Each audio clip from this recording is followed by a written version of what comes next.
I may have found something weird again. Through making these videos, I've come to realize I'm a bit of a weirdo when it comes to video games. The more obscure and weird a game gets, the more I usually end up liking the experience for the dumbest reasons imaginable. And Gurumin, a Monstrous adventure, is most certainly very obscure. And very, very weird. What? You wish you were all grown up, huh, Chucky? I really wanna grow up. Then these should be perfect. Just put them on and you look all grown up. Really? Really? That easy? Alright, let me try. Close your eyes and I'll put them on for you. So, you feel like an adult?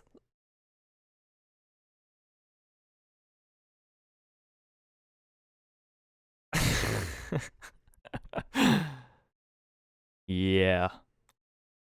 The day I uploaded the Colosseum video, I started having symptoms of the Big C. And well, I had the Big C. Not only did this get me physically ill, but it infiltrated the deepest parts of my brain as well. I got hit with a sudden listlessness that lasted hours. Hours that became days. Days that became a little over 2 weeks. Going outside was lame. Seeing my friends was lame. Watching quite literally anything was lame. And thus, I tried looking for a new video game to play. All of which, to anyone's surprise, all seemed extraordinarily lame. But then, after 3 hours of scrolling through pages of games and hating every game ever created, I arrived at page 62, where my eyes immediately were drawn to the cover art of Gurumin, a Monstrous adventure. And I was just like, what the cat doing? So I looked up some long play and it turned out to be some funky little adventure game with lots of twists and turns that even my virus-infected brain got very excited about. This excitement turned out to be anything but misplaced, because this would turn out to be one of the biggest goofball adventures I'd ever experienced in video games. From the very first moment you get hit with the randomness the game is jam-packed with. In Gurumin, a Monstrous adventure, you play as the seemingly 6-year-old Perrin. At the start of the game, Perrin arrives in this town called Town by train, because she's moving in with her grandfather for an undisclosed period of time. Now, the reason for this sudden change of residence is because her parents are excavating. Why they can stay at home in contrast to Perrin and why she never ends up moving back with her parents remains an unsolved mystery. I guess excavating really makes you want to disown your children, huh?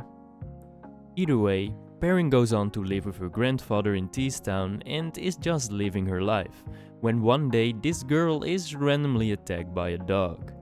You save her from the foul beast, after which people look at you like you have just lost your damn mind.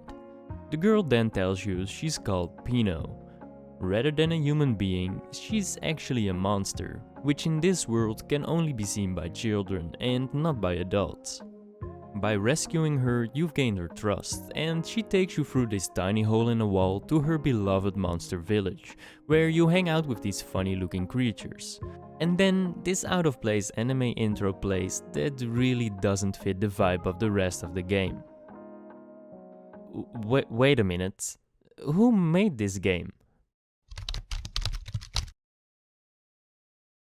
Oh. Yeah, that actually totally checks out. They did the exact same thing with Nayuta no Kiseki. No clue why they're so fixated on including anime intros in these games, but it once again caught me off guard big time. After this, all is happy and well, until this dude Puku that willingly wears leaves on his head gets kidnapped by what end up being the main enemies in this game. the phantoms. The remaining monsters in the village are way too scared to fight the phantoms, and thus they ask you, the player, to rescue him. In order to do so, they want to test your worth by making Perrin try to pull out the ancient drill out of the concrete, which totally wasn't stolen from the Sword of Excalibur. And, of course, Perrin ends up being the chosen one. Shocker. You then rescue Puku, but it ends up being a distraction. While you were rescuing Leafhead, the phantoms, commissioned by their leader, the Phantom Prince, destroyed the entirety of Monster Village and kidnapped all of its residents. Now, it's your task to rescue them, rebuild the village, and defeat the phantoms once and for all. This story seems just as shallow as it actually kinda is, but the actual writing and delivery by the characters more than make up for it. For all the wrong reasons. The developers made the conscious decision to include voice acting in every single cutscene.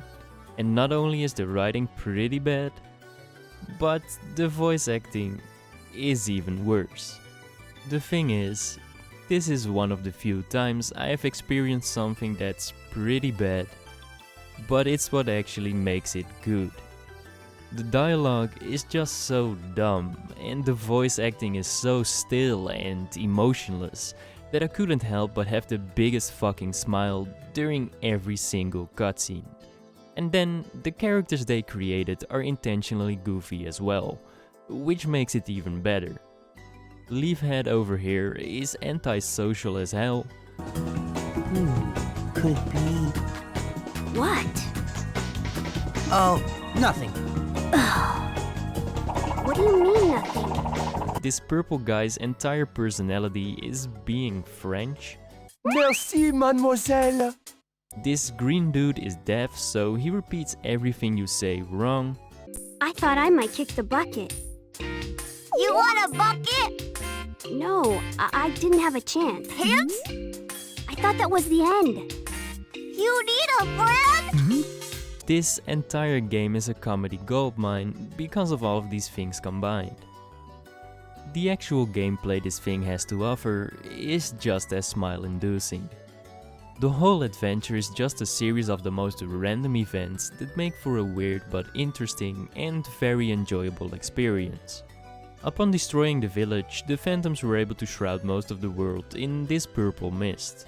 In order to restore the monster village to its former glory and eventually defeat the Phantom Prince and his army, you have to collect village furniture for some inexplicable reason by clearing these dungeons where you have to overcome a bunch of obstacles and phantoms blocking your path, and then after 2 to 3 dungeons there's one of the Phantom Prince's right hands to defeat that's guarding one of the village's residents. Both when rescuing a village member and retrieving a piece of furniture, the mist will lift in more and more areas. You give this dude called Rocco a goldfish and you are able to push the evil force back. It just makes sense. As quickly as this goofy plot development mechanic and things like the voice acting got me excited,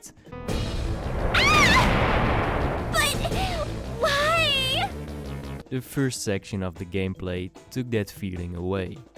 The first 90 minutes, I just really couldn't get into it. You just run through these decently looking forest-like levels, jump around a bit, destroy some pots, jars and rocks for the game's currency, and fight funny looking enemies that give little to no resistance at all, until you reach a closet. The game just felt so painfully okay, like 6 out of 10 okay, the kind of okay you forget after a night of sleep. I enjoyed the game to a certain extent, but the basicness was so overwhelming. I just kind of wanted more, some unique flavor that would make me remember it. And then suddenly, like an RKO out of nowhere, the levels and the mechanics around them became pretty fucking good.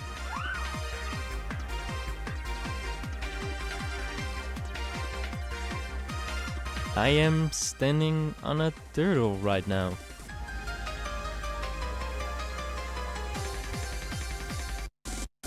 which happens to be the only way to open this locked door.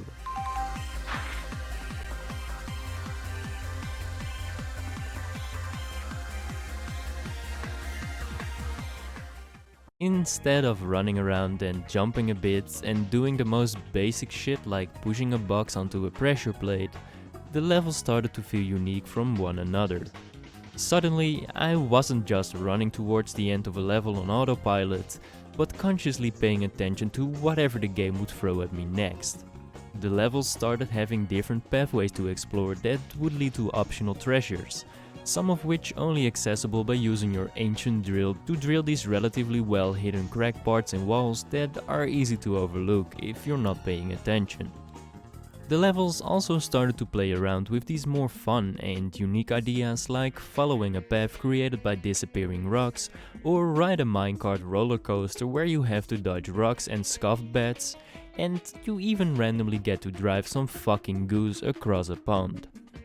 Where the levels in the first 90 minutes were the most basic go from start to finish type levels, the rest of the game was exactly what I was looking for. So, you're our entertainer today?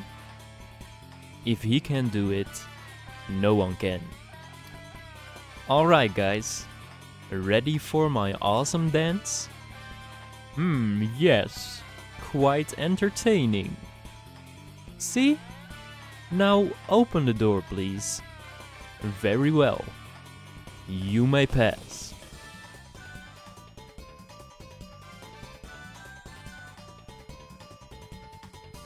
I don't get it. I'm going home. Bye, have a great time. Alongside the regular explore and overcome levels, and even at the start of said regular levels, the game does some very goofy and unexpectedly fun stuff that makes it all the more memorable. For instance, there's this devil guy that appears at the start of a bunch of levels that will only let you pass if you do the dumbest shit. He wants you to solve a riddle by walking back and forth between his companions and collecting letters to spell a word. Then the next level, he wants you to have the exact amount of 666 money as the last 3 digits of your balance. And then another level, he just wants you to land on his head for no apparent reason. Sure, you can bribe him for 5 grand if you just want to get it over with, but it's small things like these that will make me remember this game a couple of years down the line. But the things the game makes you do in between the levels are the real treat here. The stuff you need to do is just so fucking dumb. I absolutely love it. At some point you enter this weird arena owned by this voodoo doll called Pecky. The reason for coming here is because Pecky is absolutely loaded, and you need him to sponsor the rebuilding of Monster Village. However, just like everything else in this game, he will only sponsor you under one condition. Lately, he's been hella bored, and now it is your task to get him out of his boredom and make him laugh. As it turns out, wearing a stupid looking gas mask that you can purchase in the human village does the trick, and he actually lets out a brief "ha." But Mr. Voodoo Doll still isn't satisfied. No. He wants you to play this minigame where you play whack-a-mole with real moles and an ancient drill, wanting you to smack 60 of them within a minute before finally helping you with the village. As dumb as this series of events might seem, those requirements to advance the story or unlock the next level were just hella fun and refreshing. From dodging lasers to a drilling contest against a mole, to obtaining sweaty machine parts to fix a machine, it's all just some very enjoyable dumb shit that I'm all here for. Now, where the levels got off on the wrong foot before redeeming themselves, I would label the ideas behind the combat as enjoyably weird. On the surface, all of it seems fairly standard. You obtain some equipment and purchase some health items in the town's village, after which you drill some phantoms. But in line with everything else in this game, Nihon Falcon made the different aspects of this system stand out in oddly memorable ways. The equipment shop is owned by this nerdy looking guy that always has some random story to tell. The health item shop has different prices in different parts of the game, because the monsters and later on a phantom doppelganger have been stealing the stash, since all of them are delicious foods. And then there's this happy looking lady that roams around the city and dedicates her entire life to opening mystery bags you find in secret paths in levels that can contain funky stuff like a purple afro. And then there's your own grandpa that's scamming these medals off you that you earn at the end of every level, varying from bronze to gold based on meeting various conditions like deaths, time, breaking pots and jars, and beating enemies. The equipment he'll give you for the gold ones seems worth it, but the way he words things when handing you money for the silver and bronze ones just makes it seem like he's finessing his own grandchild to crack open some cold ones at the bar later. Now, as much as I like what they've done with the different shopkeepers and stuff, there's one of them that sticks out like a sore thumb. Not just compared to the others, but compared to the entire game in general.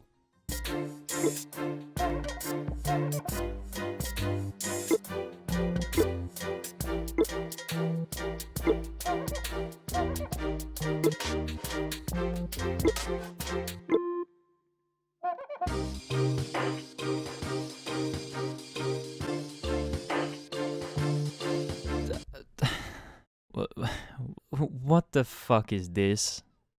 Upon starting this game, it'll only take you a few minutes to meet the worst character of this game, and one of the worst characters I've seen in a video game in a long time. This fucking guy is like 40 years old, and from the very first moment you meet him, he's trying to date you. You, a girl that's like 6 years old. It's just actually predatory behavior in a game that's nothing but goofy, funny, and cute all throughout. Literally every single time you speak to him, he's trying to persuade you to go on a date with him, and it just gives me chills through my spine. And the worst part is you kind of need to talk to this dude as well, because he can teach you new attacks as the story advances. Every time I wanted to check what he was selling for my drill, I just skipped through his dialogue as fast as I could, and eventually stopped talking to him at all because it's just such a horrible fucking character. The game is a blast to play through with all of its goofiness, funny ideas and characters, and then there's this one thing that's sticking out in such a negative way. I don't care if it's like this in the Japanese version or if this is a translation issue, but there was someone that consciously wrote this guy's dialogue. Someone that consciously made this grown-ass man jerk it to a small child. How can you just write this and not question your own existence? It's an absolutely disgusting stain on an otherwise very enjoyable game, and I really feel conflicted when recommending this game as a result. A sincere go fuck yourself to whoever decided this was a good idea. But yeah, at least the moves he provided were pretty useful and pretty cool at that. And the same can be said about everything the drill and the equipment add to the levels. None of it is overly complicated or the best game design you've ever seen, but it all just adds some extra flavor to the levels, even the remotely boring early ones.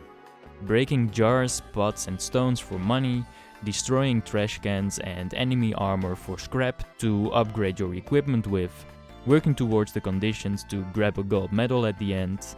Shit's not challenging or overly complicated, but just a whole lot of mindless fun.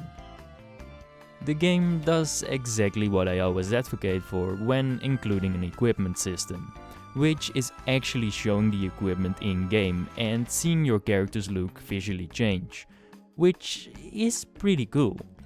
Although there's only a select amount of equipment to obtain that will only change what Perrin is wearing on her head. And then, the equipment isn't just used to buff your damage or reduce enemy attack damage, but you wear these swimming goggles to prevent you from getting killed by a fish, and a gas mask to not suffocate from these plant emissions, with this nerdy dude using obtained scrap to upgrade it from reducing damage to straight up being immune to it, or adding some additional effects like more attack damage. Aside from the gas mask and swimming goggles, you never really end up having to switch equipment to overcome the environment. But the idea is dope nonetheless. Not to mention the dumb looking monkey mask giving you 1.5 times more money, reflecting actual monkey's desire to hoard shiny things, is just as clever as it is funny. And then, there's of course the drill. The ancient drill. So you, the player, have been selected as the chosen one to wield the ancient drill. Which is an interesting choice of weapon, if I say so myself. This construction tool is the thing that's supposed to be the conqueror of phantoms, and what they've done to add some more depth to it is odd.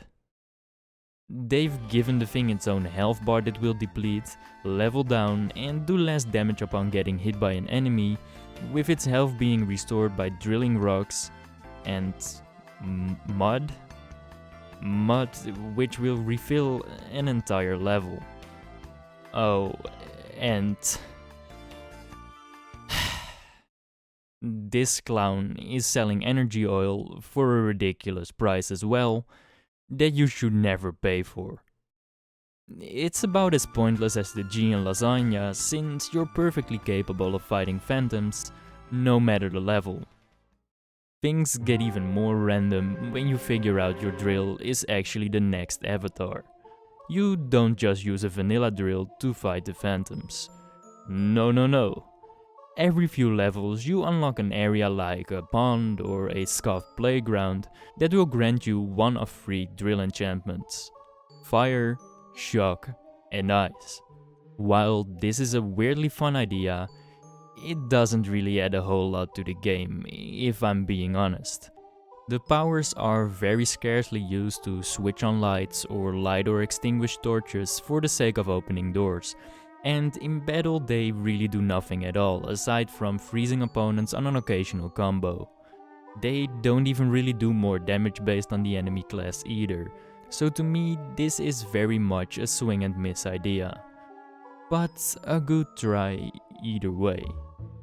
Elemental enchantments aside, for something as random as a drill, they actually came up with a sizable variety of move combos. Spinning around to do damage to anyone close to you, doing the same spinning move that then transitions into another combo, jumping up and doing a missile attack. The attacks are actually rather creative, even though I always end up just mashing random buttons in these types of games. As you advance the story, more and more attacks will become available for purchase by talking to this fucking guy, which makes the simple combat a whole lot of fun. Even something as simple as just simply drilling shit was way more enjoyable than I could have ever expected. Inside of the levels you can break pots or jars with a single swing, but if you want to break bigger, sturdier objects, you will have to hold the attack button to charge your drill. By doing this, you can break statues, rocks, walls, all that jazz that's bigger than a simple pot or jar. Now, while charging this thing could seem tedious to some, let me know that doing this is completely optional, aside from when a bigger object is blocking your path, and it doesn't count towards the reward at the end either. Charging and breaking these will just grant you some extra money for your efforts of charging the drill, And if you don't want to do this for every single object, then the game's just like, alright, your choice, man.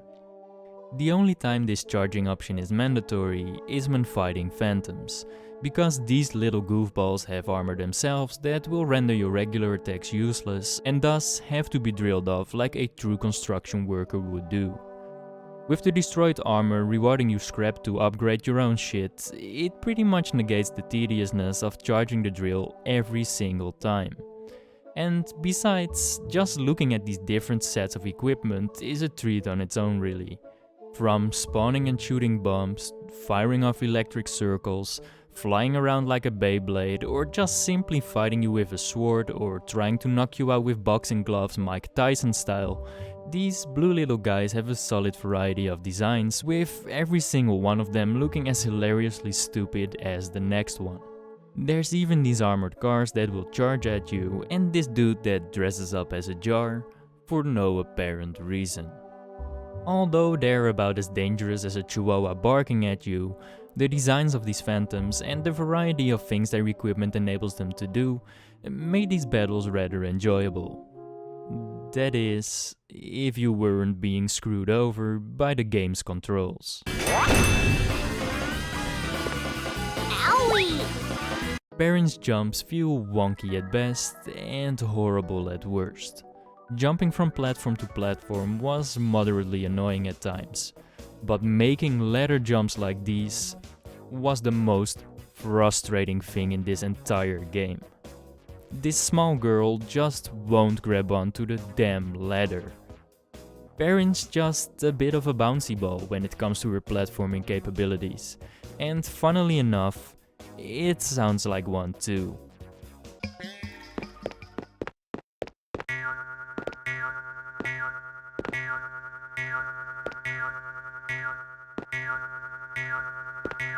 Although you can adjust the camera to line up a jump, each one of them still feels like steering a missile you have no control over, resulting in falling off the map about 50 times a level, especially in the few ice levels the game has to offer.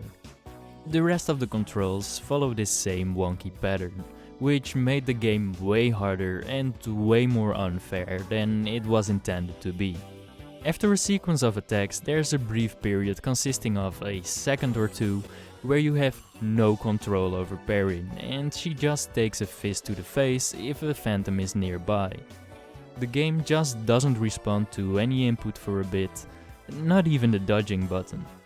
And even if it does in a regular situation, the phantoms are still able to smack you during it, which can't really be intentional. Funnily enough, on the contrary, some of your attacks cannot hit them, even though they're clearly in your hit range, because the hitboxes are just straight up terrible. Now, none of this makes the game unplayable, even though none of the controls work as intended. It's just a minor nuisance that will make you use more health items or these health pads than needed. Except for when you fight the bosses. To nobody's surprise, the bosses fit right in with the weird veil that's hanging over this game. They're all but challenging, but got something to them regardless. The Phantom Prince duly resembled an army of misfits here.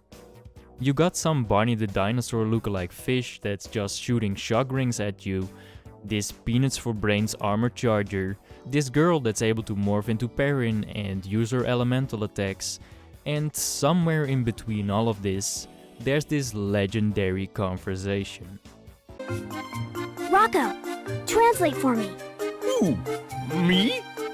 I'll do my best. Talaga, Darko.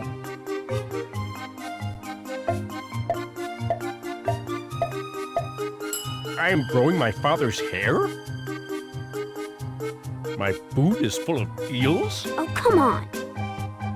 Hello, Darko. My wings explode? You cannot tell me Rocco doesn't sound like Mr. Krabs. They all aren't very spectacular in terms of looks, difficulty and the attacks they throw at you, but all of them fit right in with the game's goofy but cute aesthetic.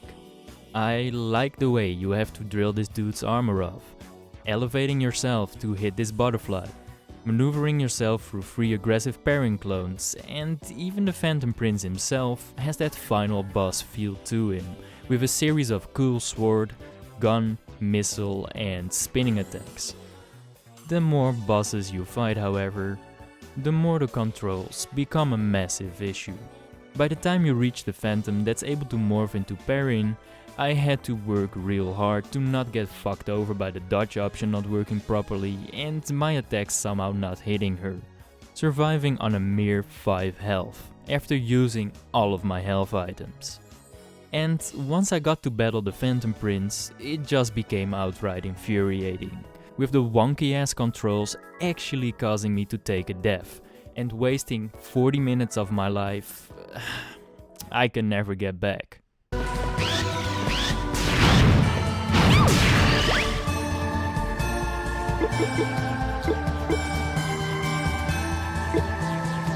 These controls are some hot ass.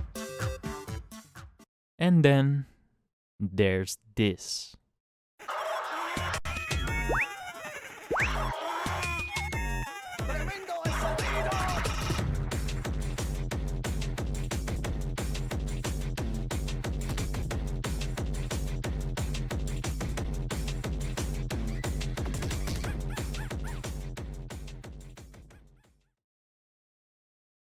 The OST in this game is very hit or miss.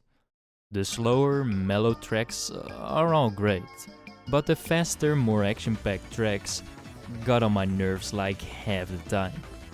I get what they were going for here, trying to add to that feeling of being on a mission and overcoming the evil force, but some of the tracks are just not it.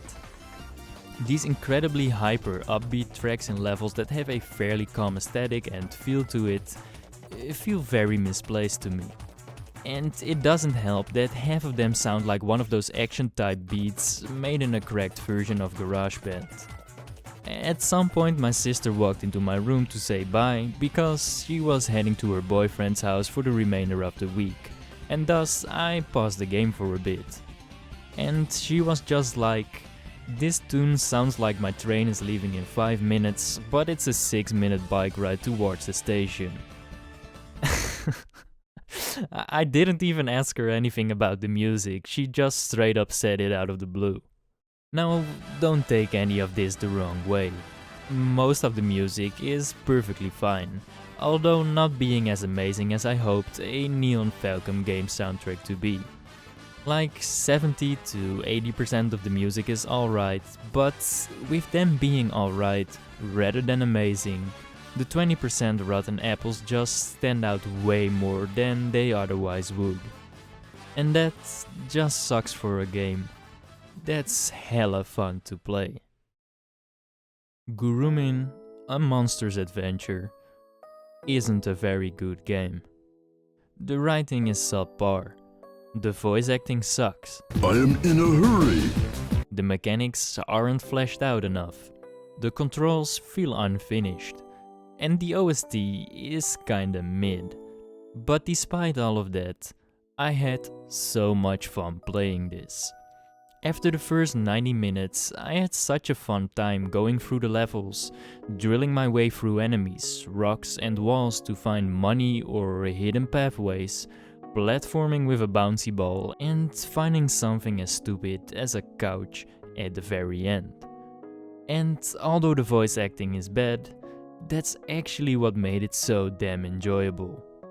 The awkward pauses in between sentences, the lack of emotion in their voices, the hilarious writing, all of it just added so much unintended comedic value that I fell in love with it very quickly. And yeah, the mechanics aren't all that fleshed out and feel unfinished, but what they actually did with things like the equipment and the move combos still added to the overall experience in a positive way. The game doesn't do anything perfectly, But the awkward, cute and goofy shit this game has to offer is more than worth playing it anyway. I hate comparing games to one another, since I'd like every video game to be treated as its own entity. But since this is a Nihon Falcom game, I just can't detach this game from Nayuta no Kiseki, since this truly just feels like a watered down parody version of that game. And spoiler alert, this game even has the whole "your friend was actually the enemy in disguise" plot twist attached to it as well, with the Phantom Prince being disguised as Leafhead for the entirety of the game. Although Nayuta no Kiseki is the infinitely better game, I'd say this game distinguishes itself more than enough to be its own goofy and enjoyable adventure that doesn't overstay its welcome at all, as it only takes about 9 hours to get through. There's just something to the weird vibe that comes with everything this game has to offer, and just for that unique experience, I'd most certainly recommend this game to anybody. But whoever wrote this guy's dialogue needs to find God.